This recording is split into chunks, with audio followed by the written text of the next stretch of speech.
So, and you want to see how we write our songs? Come on, come on, come on, come on, come on. Watch this.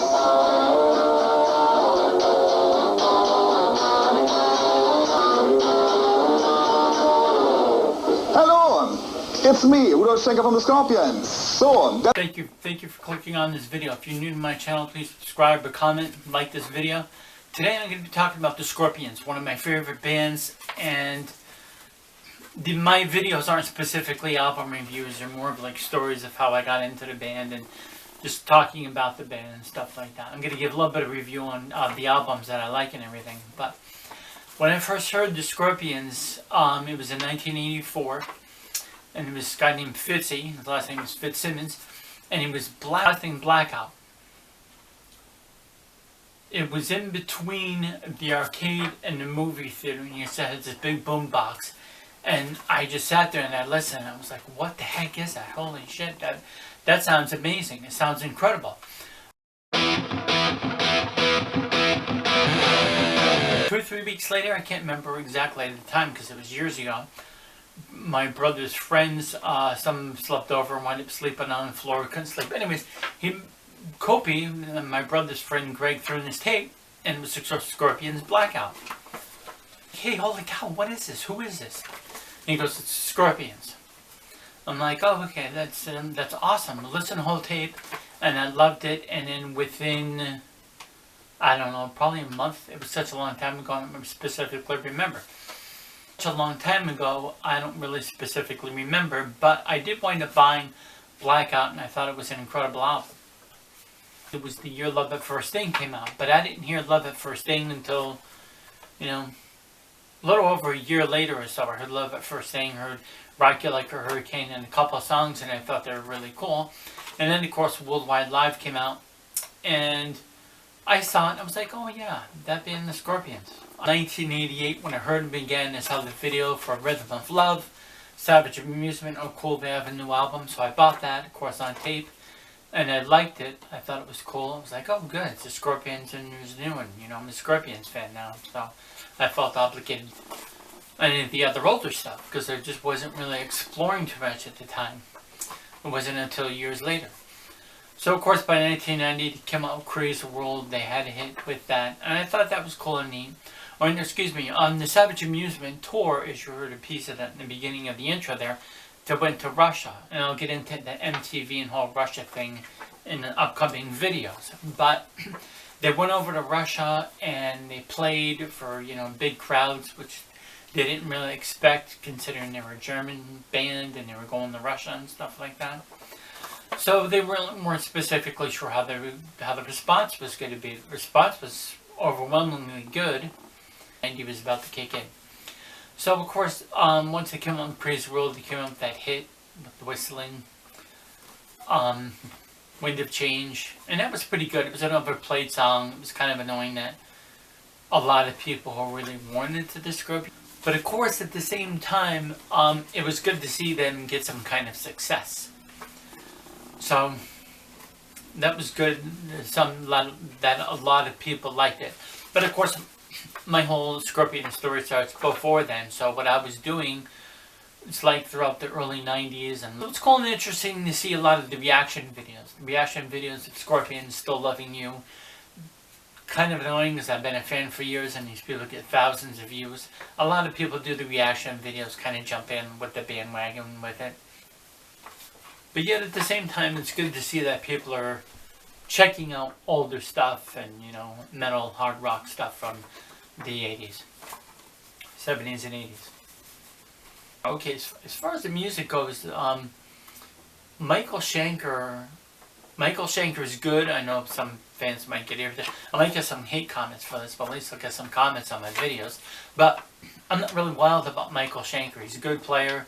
He's a great guitarist. I heard UFO. I heard his solo stuff. He's good, but Uli Jon Roth just brought something to the Scorpions that way. An interesting guitar tone is what Uli Jon Roth brought. And his singing, too, it was really cool how he sang some of the songs, like Hellcat and... So anyways, Uli Jon Roth's guitar playing, you listen to a lot of the stuff like in trance. off of In Trance, and then a couple of other songs. I can't think of them now. Top of the Bill.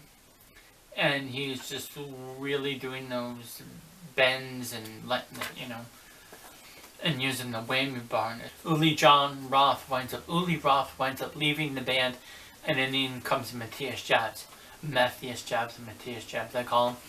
Anyways, so it was kind of it's just an interesting thing how late 70s and once 1980 hit, you know, things transitioned. Kiss and AC/DC were going through the same thing too, and several other bands did. And then by 1980, bands were getting heavier. So Matthias gave them the band a little bit more of a heavier edge, I guess, more of a rocking edge. And of course, it was 1980; things were changing, anyways. So if you listen to like Love Drive, and of course Love at First Date, Blackout is a perfect example of that, because Blackout is a heavy album, and this is 1982, and you know. So the Scorpions in the 70s had this kind of like groove and funk sound to them. It was really cool and neat, thanks to Uli Roth's playing.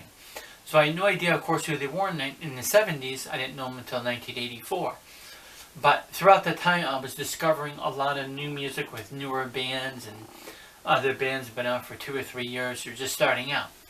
So it wasn't until like later, 1991, perfect example, I started this. I really hated all that new alternative stuff. I hated a lot of that new music that was coming out. So by the early 90s, I started to really explore and really dig deep into some of the other bands and stuff that I haven't, you know, checked out or was too familiar with. I got a couple of Van Halen album, Women and Children First. I got a Van Halen album and all that other stuff, stuff that I was not familiar with. Of course, I had all the AC/DC albums. But anyways, I'm at one of the stores and I see Virgin Killer. Of course, he edited it, better cover, technically, it's a better cover, of them on. Here's a screenshot of it, if I remember to put it on. So I bought Virgin Killer, and I'm like, oh, hey, you know, this sounds cool and neat. You know, I got used to the first one, Catch Your Train, and then Speedy's Coming, and the ballad In Your Park. So for anybody who doesn't know or have that one, you want to check out their best 70s stuff, I would say Virgin Killer and or In Trance. Those are the two best, really cool, neat ones right on there. The song called Hellcat on there, Polar Nights, The Raven. Uli Roth sings a couple of songs on there, and it's just an awesome tape. I got used to it. I really liked it. That's what I was listening to in the fall of 1991. Alright, so the early 90s, MTV already had friggin' started sucking really bad, and then of course there was no YouTube or anything. And of course the magazines weren't going to really feature them and stuff like that. So like I said, I checked out their older stuff, and I got Love Drive, and then I got, you know, Animal Magnetism. I bought Animal Magnetism by like early 93, and I loved it. I really loved those albums and everything. They were just such cool rocking albums. So by like 93, Under the Same Sun, not Under the Same Sun, what is it? Face the Heat. Face the Heat, and the 93 album was okay. Same thing with Animal Instinct. Another weird-ass cover. That's one of the strange, funny things about the Scorpions. The Scorpions are always known for their strange, weird covers. It wasn't until Unbreakable where I was like, oh, hey, this is a really cool, new, good Scorpions album that I really like. I mean, it wasn't as heavy as Blackout, but it wasn't as corny as some of their newer stuff. The stuff that came out after 04, but I thought Unbreakable was a cool album and one of their best album covers. Here's a screenshot of that.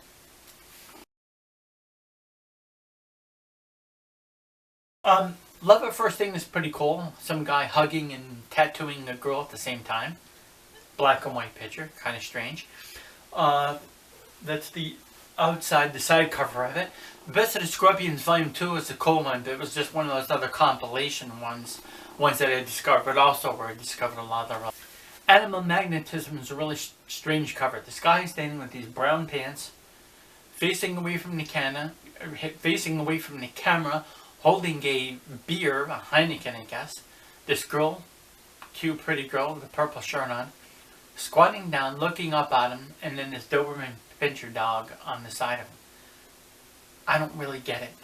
I don't really get the concept of that album. I decided at some point recently, to give up trying to figure out these album covers. Some album covers just weird ass. Maybe it was that Strange Company that also did the Dirty Deeds when it did that little thing there. I forgot the name of the company. Echo or something like that. I forgot. But anyways, was another Hipgnosis experience, and after the huge success and working with Storm Thorgerson on Love Drive, of course, and being under that kind of time pressure, we wanted to repeat the vibe, and we knew with Hipgnosis we would find the right artwork right away, so what I love about the Scorpions, their heavy, cool guitar sound, the groovy, funky, cool solos that Uli Roth did, the heaviness when Matthias Jabs joined them, and they're rocking out their rock songs, even though they're ballads, even though sometimes people get sick of their ballads. Yes, a lot of their newer ballads and maybe a couple of their first ballads weren't great, but they have a lot of cool, amazing, great ballads. Cool guitar work on them, cool riffs. And of course, one of the main things, what I love about the Scorpions, is when you hear the Scorpions, and this is a testament to all the other 80s bands, and my 80s and 70s rock metal is just so distinguishedly better, is because once you hear the singer, you know exactly who it is, if you know the band, of course. So yeah, it was really cool to hear, Uli Jon Roth singing on him, but Klaus Meine, I call it Klaus Meine for many years, his voice is just awesome, and it's just really cool and unique. Absolutely love it. My only question that I would ask, that I don't want to say I dislike about the Scorpions, but same thing with any of the other German bands. The Scorpions, except Helloween Creator, a lot of these bands never really sang in German. It would have been cool to hear some kind of German vocals on a couple of them, even if they did it by like the 1990s. I know that we're doing it in the 80s and stuff like that, 70s and 80s, because they wanted to primarily focus on English because that was more of the bigger audience. But it would have been cool to hear a couple like German songs. Well, not Rock Me Amadeus and 99 Luftballons did. Those songs were in German. Those songs were hits. You figured they would have said, oh yeah, hey yeah, you know what, let's sing a song in German. It would have been cool if one of these German bands actually did that. I know the whole Rammstein thing. I know about Rammstein. But it still would have been cool to have one of those bands sing a couple songs, at least one song off the album, a couple of albums in German. Anyways, let me know what you think in the comments. What was your favorite Scorpions album? What was your first Scorpions album or song that you heard? And thanks for watching. I'll see you in the next video.